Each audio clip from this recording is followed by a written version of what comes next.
Sa akin din lahat. Sa'yo lahat yan. Kulang pa nga yun sa mga nilibre mo eh. Pasalubong tao guys, oh. Dami, oh. Pwede na umuwi.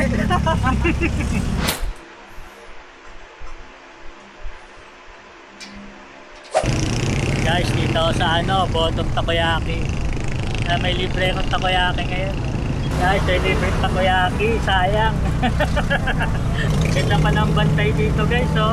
Hi guys. Hi guys! Dami pala guys.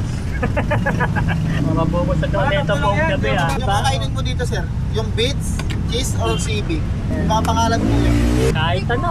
Kahit ano, kahit. Alam mo, mahilig ka ba sa seafood? Pwede rin. Seafood. Talk to Beats para ano. Ako sa'yo, Pala. ano yan. Pasalubong pa ako sa Pwede yan, hanggang bukas boss, microwavable yung lagayan natin. Guys, kain. Dami. Ay, mainit pala ito. Mainit yan. Delikado ko rito. Tapos putasin Ano muna muna? natin. Masarap pa rin yung sir, kahit mga ganun. Bakit maano siya? Serious Kahit news, may spicy po. Alaminin natin. Baka bigla akong maging rapper nito eh. Food vlogger ka na yan boss. Kaya tuloy ang naging food vlogger eh. Mananga natin. Magkano yung ganito sir? Isang na to? Ayan ano, to Beats, ano yan? 8 pieces yun. 110.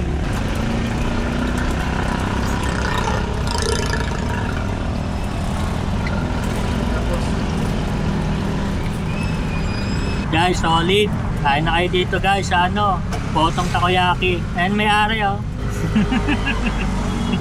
Sir, thank you. Anytime kuya, anytime. Pasalubong tao guys, oh. Dami, oh. Pwede na umuwi. Shoutout sa hindi pa nakakatikim ng takoyaki na masarap. Dito lang sa Bottom Takoyaki.